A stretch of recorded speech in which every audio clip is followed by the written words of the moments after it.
से आज बात करनी ही पड़ेगी, चाहे कुछ भी हो। बकुल से बात करनी ही पड़ेगी।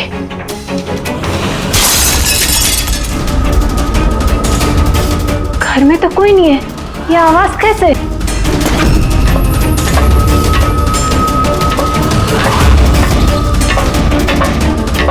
कीर्ति, बकुल, कोई कुछ बोलता क्यों नहीं है? कीर्ति, भैया, कीर्ति,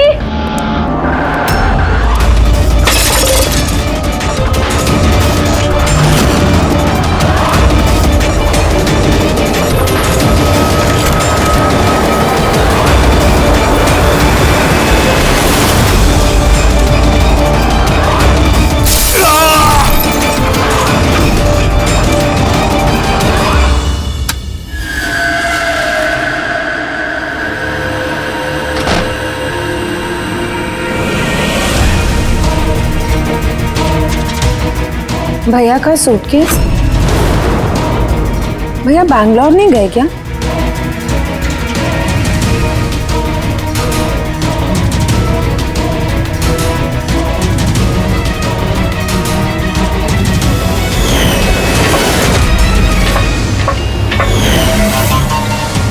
भाभी भी वापस आ गई।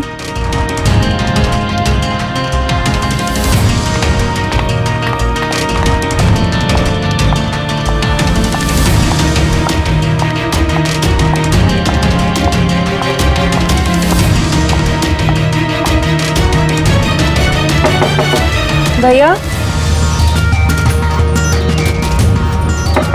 बकुल भैया, भैया आप बैंगलोर नहीं गए क्या? भाभी,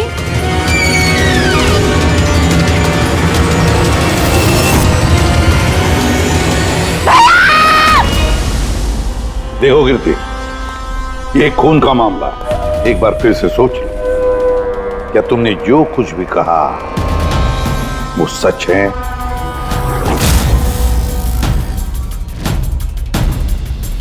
सर, हमें नहीं लगता है कि ये बात सच है। आपके लगने या ना लगने से कोई फर्क नहीं पड़ता। जब आपसे कुछ पूछा जाएगा तभी बोलना। हो सकता है ये सच बोल रही हो, क्या पता। मैं पागल नहीं हूँ, मैं होश में हूँ। मैं कह रही हूँ ना आपको कि आशिका भाभी ने खुद ही बोला है कि उन्होंने बकुल भैया का खून किया है। भाभी! भाभी! भैया! आशिका भाभी! भाभी! भाभी! भाभी! भाभी! भाभी का थैंक गॉड। भाभी! भाभी! भाभी! ये सब हुआ कैसे? किसने किया ये सब? भाभी! मर गया बकुल, किस्सा खत्म। हाँ, मार दिया, सब खत्म, मार दिया। सिर्फ मार दिया ये कहने से साबित नहीं हो जाता कि उसी ने बकुल को मारा है। ये भी हो सकता है कि वो कुछ और बोलना चाहती है। हाँ?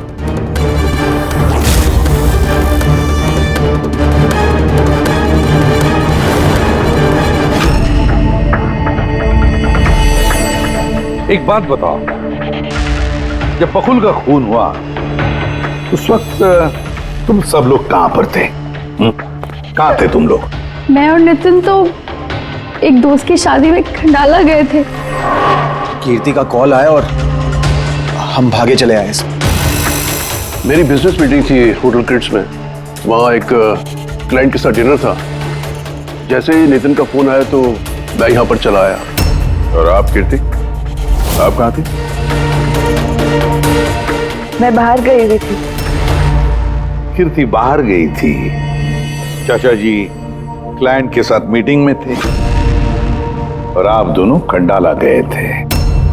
उस वक्त बकुल और आशिका घर में अकेली थी, है ना?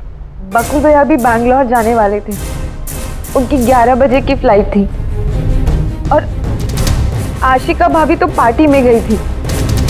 आप सब घर में नहीं थे तो फिर बैंगलोर जाने वाला बकुल वापस क्यों आया घर पे? और ये आशिका, वो पार्टी से वापस क्यों आई? तो वो आप जाकर आशिका भाभी से पूछिए ना कि वो इतनी जल्दी वापस क्यों आ गई। वो तो घर पे ये बोलकर गई थी ना कि वो सुबह वापस आएंगी। वो तो हम पूछेंगे उससे। फिलहाल आप बताइए, आप कहाँ गई थी बाहर? मेरी मदर बांद्रा रहती है, उनको अचानक फूड पॉइजनिंग हुआ था, मैं उनके पास ही गई थी और फिर वहीं से मैं आई। वाह, हर एक के पास एक्सप्लेनेशन है कि बकुल के खून के वक्त मैं यहां था, मैं वहां थी, मैं वहां गया था। सबके पास एक्सप्लेनेशन है, लेकिन आप सब लोग एक बात अच्छी तरह से याद रखना, हम सीआईडी वालों से सच ज्यादा देर तक छुपता नहीं, सामने आकर ही रहता है।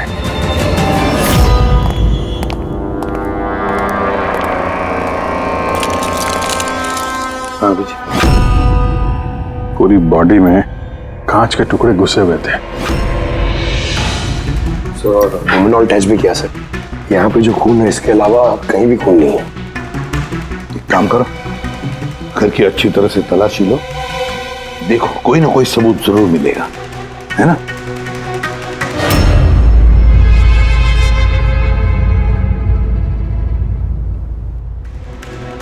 ये बताया सर, इनका कहना है कि इन्हें कुछ भी याद नहीं।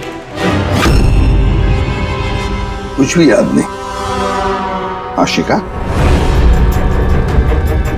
तुम्हें याद आ रहा है तुमने कीर्ति को होश में आने के बाद कुछ बताया था?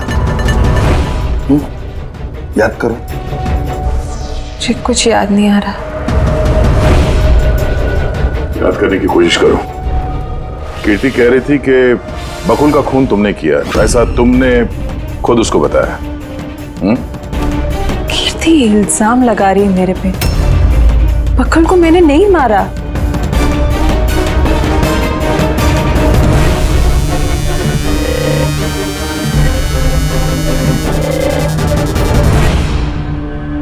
सर, कहीं ये याददाश्त जाने की एक्टिंग तो नहीं कर रही है?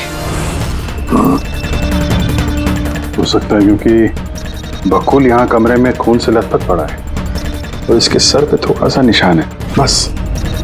बेहोश हुई कैसे? वही तो, इससे सच उगलवाना पड़ेगा। कैसे उगलवाएंगे सर?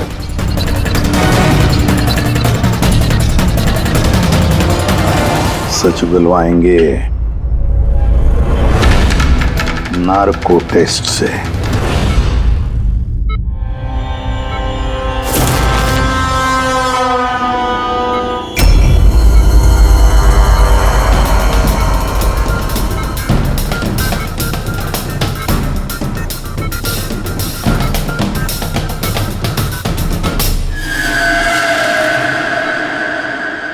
अठारह अप्रैल की रात को जब आप पार्टी से घर लौटी तो क्या हुआ था? मैं घर में घुसी, बकुल चिल्ला रहा है। फिर क्या हुआ? फिर मैं रूम में गई देखने के लिए। क्या देखा आपने? मैंने देखा कि जैसे ही मैं अंदर गई तो मैंने देखा बकुल वहाँ पे है, उसकी पीठ से खून निकल रहा था। मैंने वहीं पर एक लड़की की लाश पड़ी हुई देखी। मुझे गुस्सा आया और मैंने वहां पड़ा एक कांच को उठाया।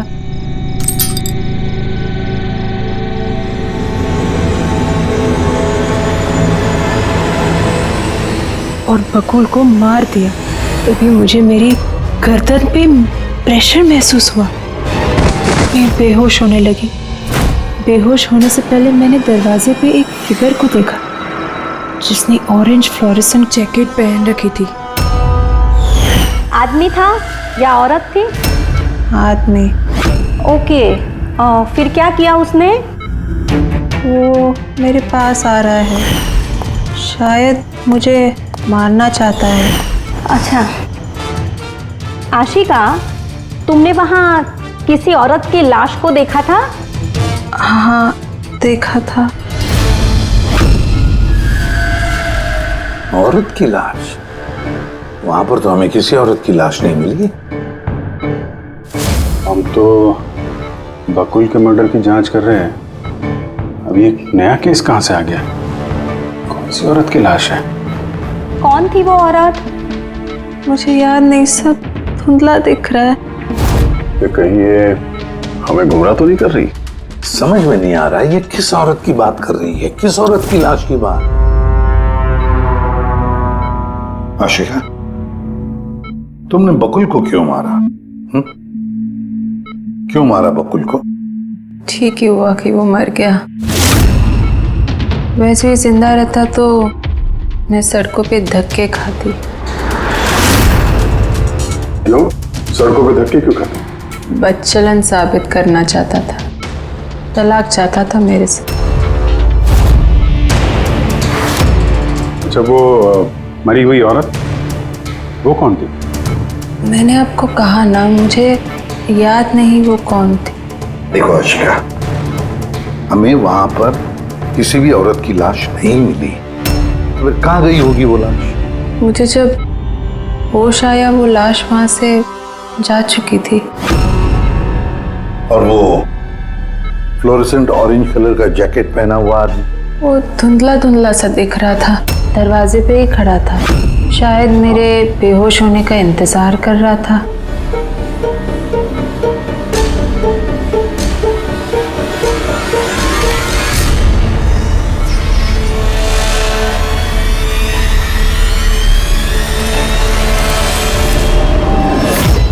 अभी तो आशिका वही बोल रही है जो उसे अच्छा लगता है, मगर टेस्ट में उसने सब कुछ सच सच बोला है।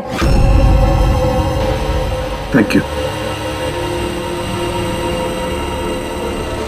सर। अगर इसने नार्को टेस्ट में सच बोला है तो हमें उस मरी हुई औरत के बारे में पता करना पड़ेगा। लगता है क्राइम सीन पर दोबारा जाना पड़ेगा। अच्छी तरह से फिर से चेक करते हैं, कोई ना कोई सबूत तो मिलेगा ही मिलेगा। सर ये मशीन कोई स्पेशल मशीन है?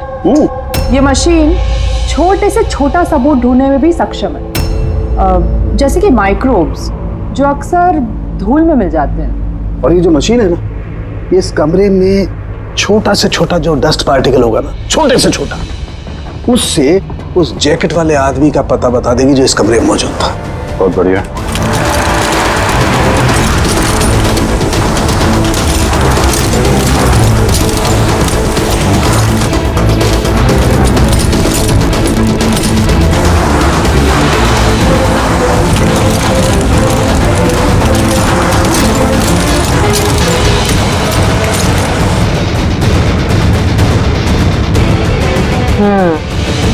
ये देखिए, जो हमारी नजरों से बच गया वो इस मशीन ने ढूंढ निकाला।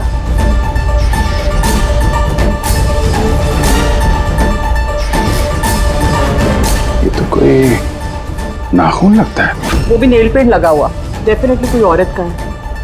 मगर सर यहाँ कैसे? शायद भागा दौड़ी हाथापाई में किसी चीज से ठोकर लगी होगी और नाखून यहाँ पे रह गया। घर वालों का पता करो, इनमें से तो किसी का नहीं।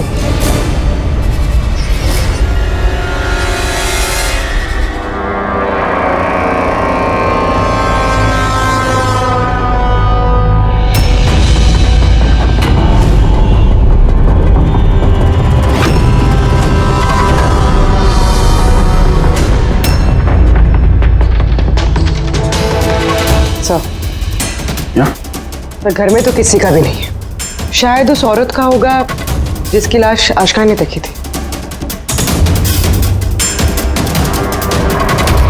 लगता तो ऐसा ही है।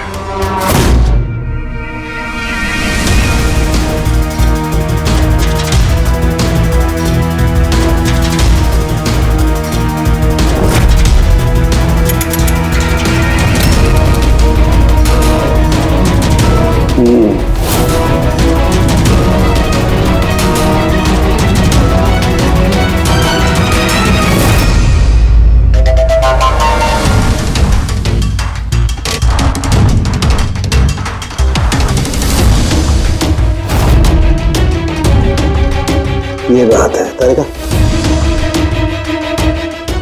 राइट। क्या पता चला इस नाखून का किसका है ये? सर, नाखून का डीएनए किसी भी फैमिली मेंबर से मैच नहीं हुआ। लेकिन एक बात पता चली बस, ये नाखून जिस किसी का भी है वो एक औरत है और उसकी उम्र 20 से 25 साल है। 20 से 25 साल की औरत। और एक बात, हाँ,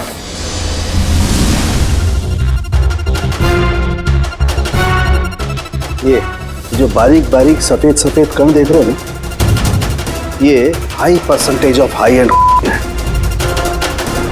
नाखून में सुनिए, कोई औरत ड्रग एडिक्ट भी है? हाँ, घर परिवार की नहीं, बाहर की है। सर कोई बाहर वाली वहां पे आई है तो किसी कार, ऑटो, टैक्सी वगैरह ही किया होगा। हाँ, पता लगाना पड़ेगा रिक्शा वालों से, टैक्सी वालों से कि क्या उनमें से किसी ने उसे घर पर छोड़ा है क्या। सर वो आशिका बता रही थी कोई फ्लोरोसेंट ऑरेंज कलर की जैकेट पहने हुए आदमी था वहां पे। बेहोश होने से पहले मैंने दरवाजे पे एक फिगर को देखा जिसने ऑरेंज फ्लोरेसेंट जैकेट पहन रखी थी। वो कौन है, कहाँ से आया, कहाँ गायब हो गया, उसके बारे में ही पता लगाना पड़ेगा।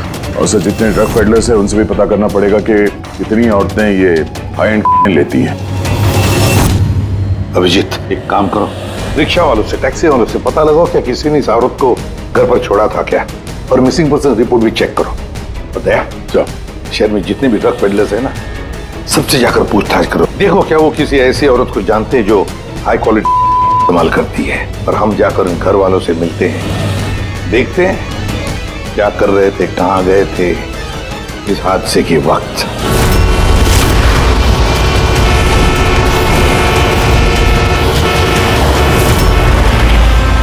तुम्हारी एसोसिएशन से पता चला है कि 10 तारीख को यानी परसों रात में तुमने शांति निवास बंगलों में किसी लड़की को छोड़ा था। हाँ सर, छोड़ा था। कितने बजे की बात है? सर लगभग 1 बजे की बात है, उसी बंगलों में। सर बहुत नशे में थी वो और बार बार अपने हस्बैंड को गाली दे रही थी। अच्छा जी सर।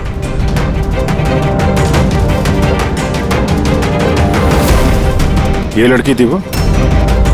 हाँ सर, यही थी वो।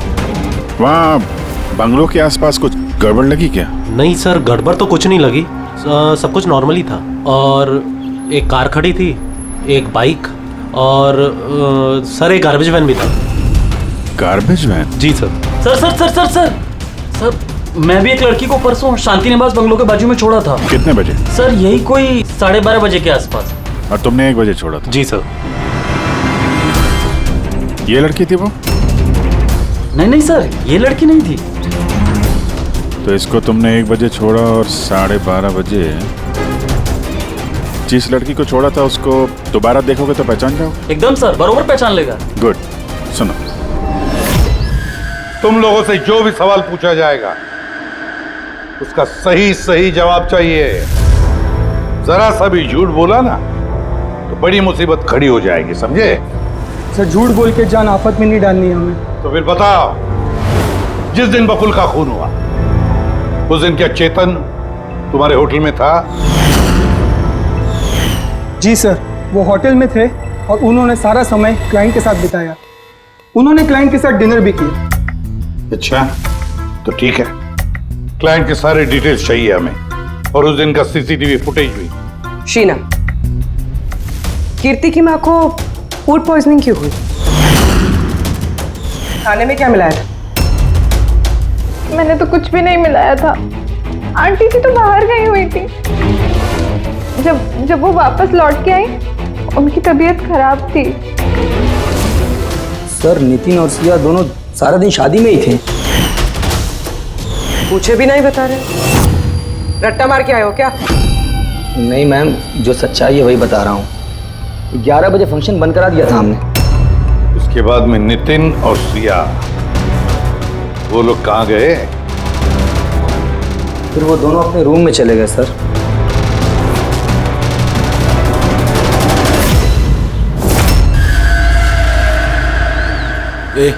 ये माल किधर मिलेगा?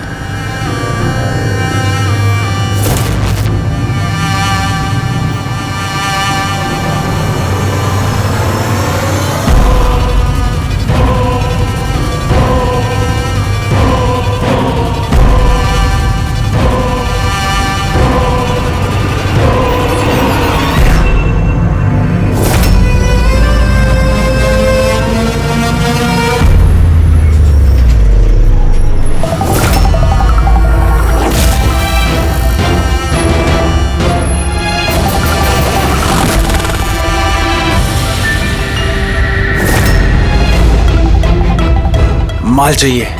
मिलेगा। कितना चाहिए और पेमेंट कैसे करेगा? पेमेंट माल इस्तेमाल करने के बाद। माल इस्तेमाल करने के बाद।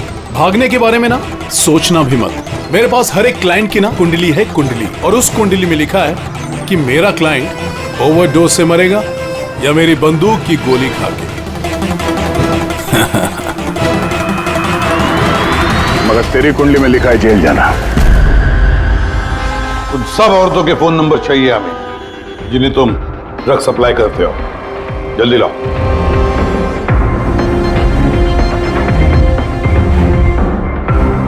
पूर्वी, देखो जरा कॉल करके देखो इन सारे नंबर्स पर। देखो कोई गायब तो नहीं है।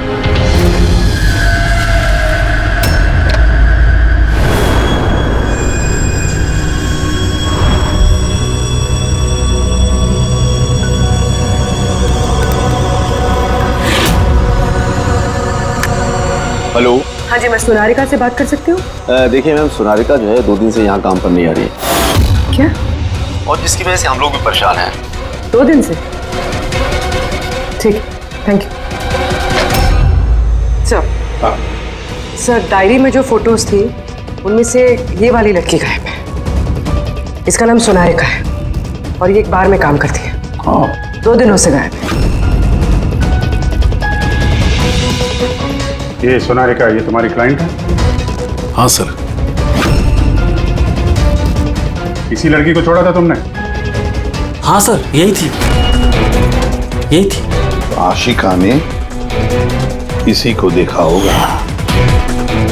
बकुल के परिवार वालों को अंदर देख रहा हूं। जरा ध्यान से देखिए ये फोटो। ये वो लड़की है जिसकी लाश आपके घर से मिली थी। आप लोग जानते हैं सर? हाँ? नहीं सर। अब मैंने देखा है इसे बकुल भैया के साथ 2 महीने पहले। बकुल भैया के साथ 2 महीने पहले? कहां पर देखा था? एक होटल के बाहर, और भैया ने कहा कि ये उनकी क्लाइंट है। अच्छा, एक ड्रग एडिक्ट बार में काम करने वाली लड़की के साथ बकुल था और इनसे झूठ बोल रहा था कि क्लाइंट है। क्यों झूठ बोला उसने?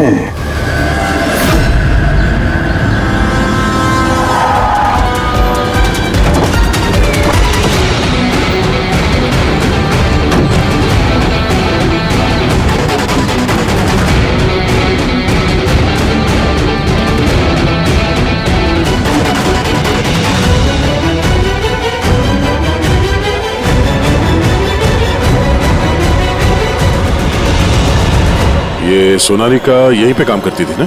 जी हाँ, यहीं काम करती है। आप लोग कौन? सीआईडी। सोनालिका का खून हो गया। क्या? इसीलिए वो 2 रात से यहाँ काम पर नहीं आ रही है। हाँ, मगर हमें उसकी लाश नहीं मिली है। और के साथ साथ ये बकुल नाम का आदमी है, इसका भी खून हुआ। हम ये जानना चाहते हैं कि सोनालिका का इस बकुल के साथ क्या संबंध है? संबंध के बारे में तो नहीं पता, लेकिन हाँ, ये आदमी कभी कभी हमारे बारे में सोनालिका को लेने आता था।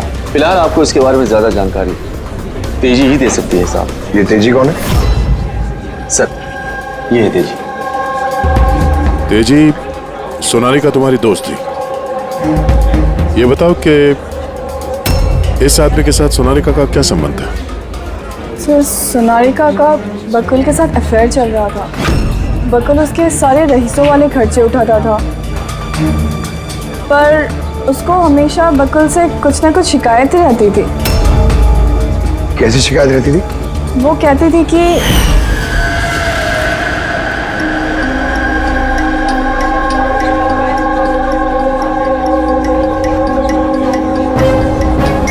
सोनालिका, क्या हुआ?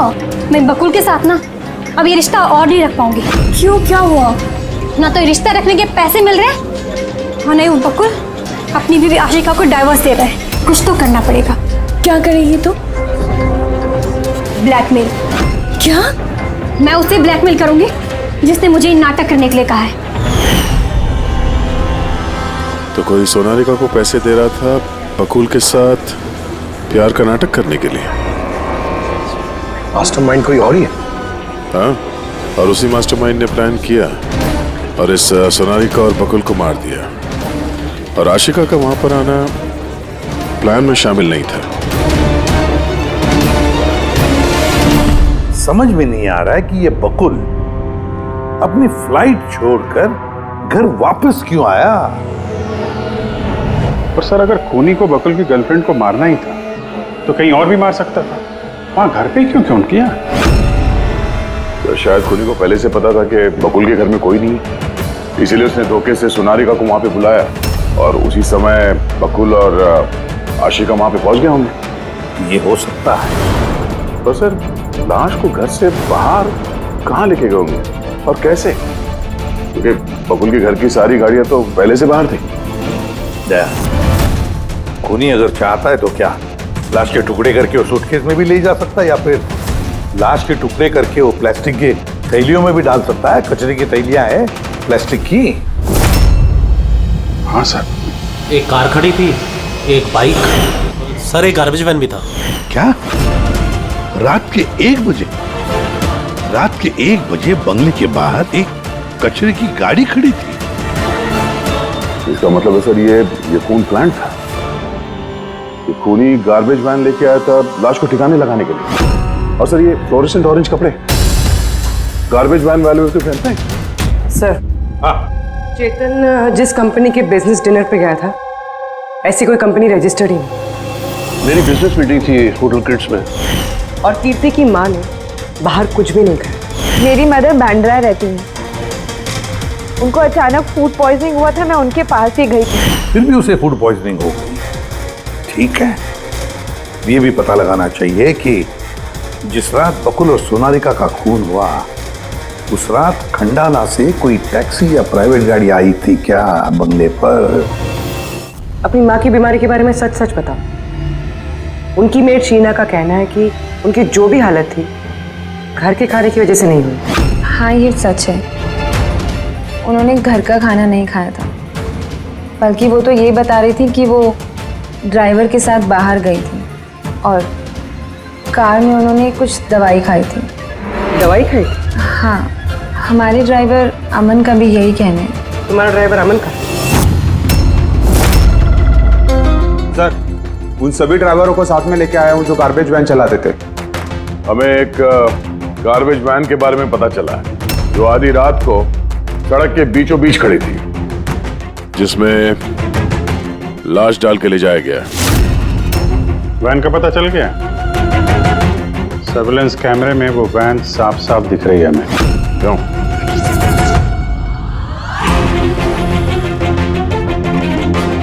तुम हो ना उस वैन के ड्राइवर? नहीं सर, मुझे कुछ नहीं पता।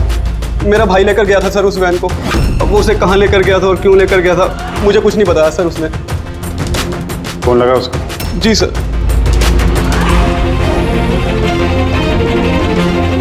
हेलो अमन, कहाँ है तू?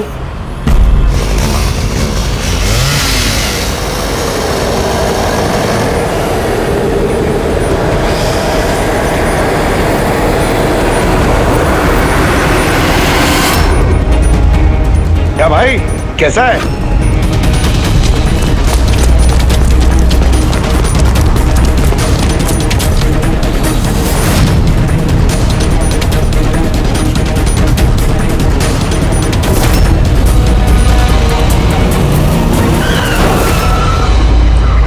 सर, मैं सब सच बता रहा हूँ। मैंने तो जो कुछ किया उस फोन कॉल की वजह से किया था, जो बकुल सर के बंगले से आया था। किसने फोन किया था बकुल के बंगले से? मैंने उसे कभी देखा नहीं है, सिर्फ उसकी आवाज़ सुनी थी। औरत ही आदमी? सर, कभी कभी तो औरत की आवाज़ में फोन आता था और कभी आदमी की आवाज़ में। सर, ये जो कोई भी है ना, ये बकुल के घर वाला ही। हाँ, मगर तूने ये सब किया क्यों? कोई फोन पे कुछ भी बोल देगा तू कर देगा? हा? सर, मुझे लालच दिया गया था सर कि मेरे 5 लाख के कर्जे को चुका दिया जाएगा अगर मैंने उनकी बात मानी तो। सर, मैं लालच में आ गया था, मगर मैंने कोई खून नहीं किया सर। मैंने तो सिर्फ लाश को ठिकाने लगाया था सर। लाश कहाँ?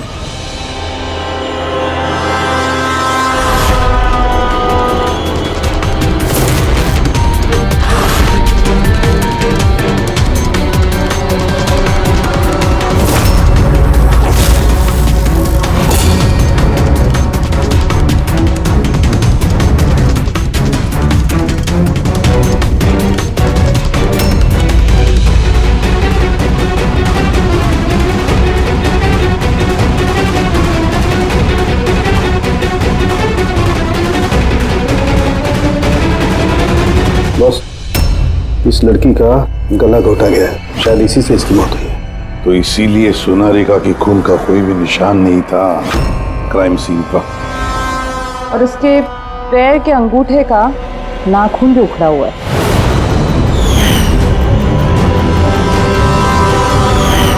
और सर ये क्या है, ये पीला पीला पार्टिकल? यही तो इस केस की सबसे अहम कड़ी है। चलिए खड़े हो जाइए सर, उठिए। और कितनी पूछताछ करेंगे आप लोग? सब कुछ तो बता दिया हमने। इस बार कोई पूछताछ नहीं होगी, आप सभी का नार्को टेस्ट होगा।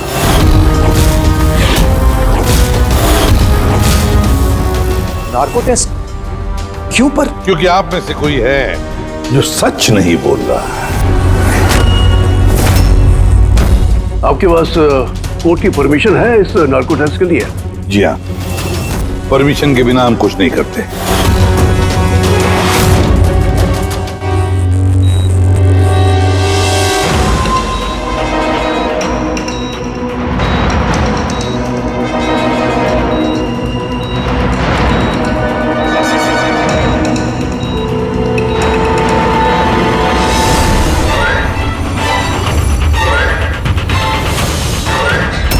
नींद आ रही है?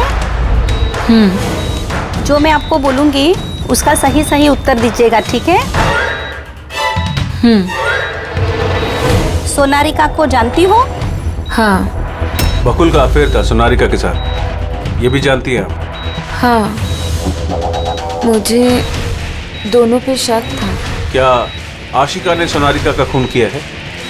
आशिका जानती नहीं थी सोनारिका को, तो खून कैसे करेगी?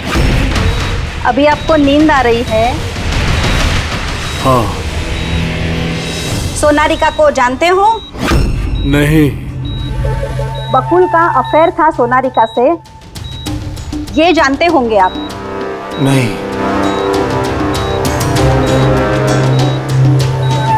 क्या आशिका ने सोनारिका का खून किया है?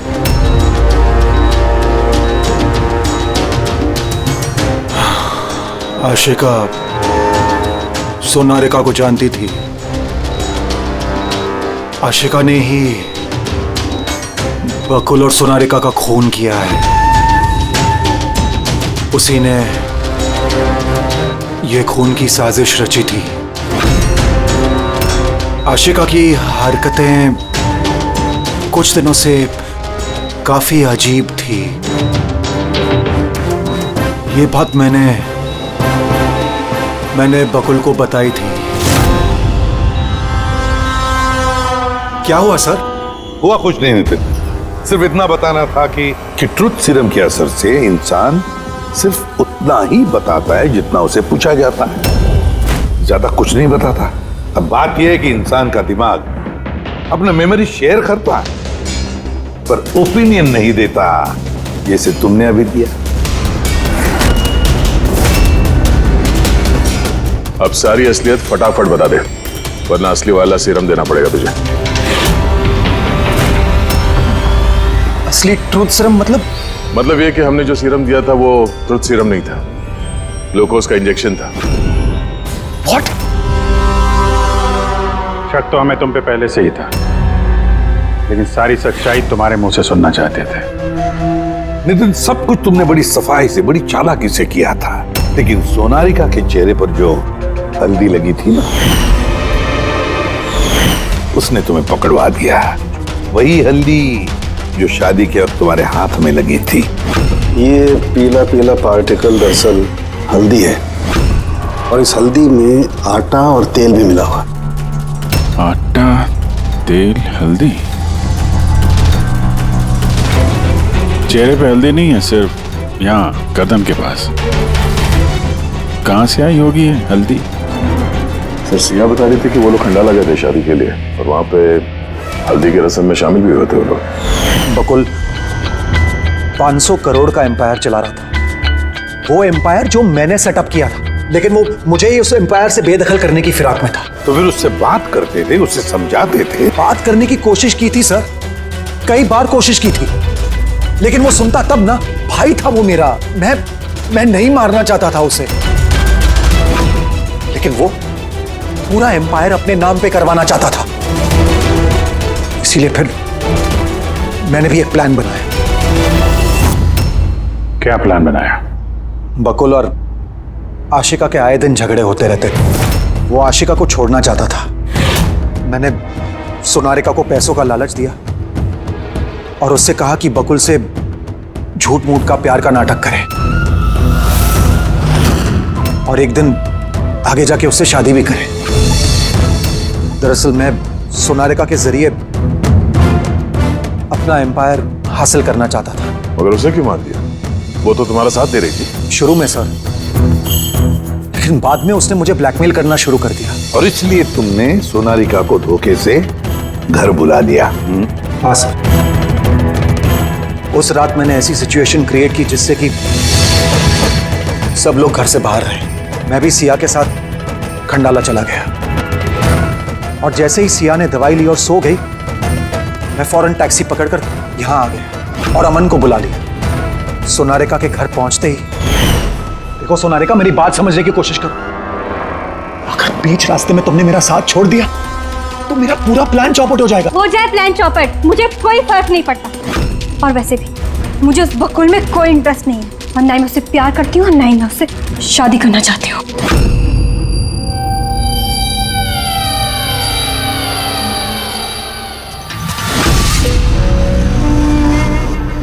देखो, अगर तुमने मेरा साथ नहीं दिया तो बहुत पछताओगी, बता रहा हूं मैं। धमकी दे रहे हो तुम मुझे? धमकी दे रहे हो तुम मुझे? हाँ? ऐसा ही समझ लो।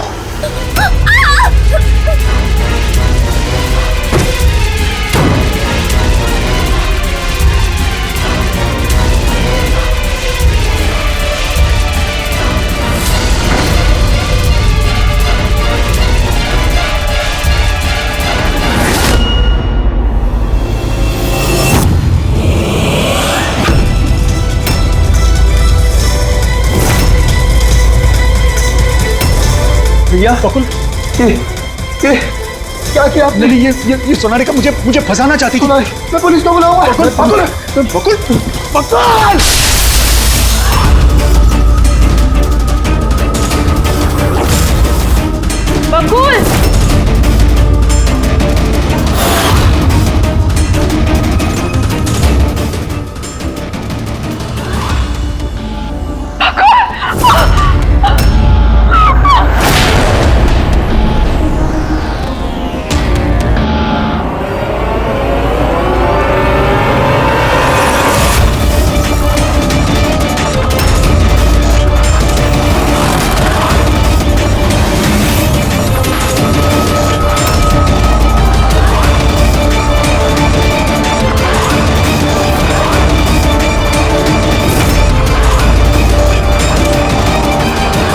मैंने अमन को फोन पे पहले ही बता दिया था सोनारिका की लाश को ठिकाने लगाने के लिए। उसने बिल्कुल वैसा ही किया। पैसों की लालच ने तुम्हें इतना अंधा बना दिया कि तुम अपना सगा रिश्ता भी भूल गए, अपने भाई की जान ले ली और तो और अपनी साथी सोनारिका को भी मार डाला। कानून तुम्हें कभी माफ नहीं करेगा। कड़ी से कड़ी सजा होगी, शायद फांसी।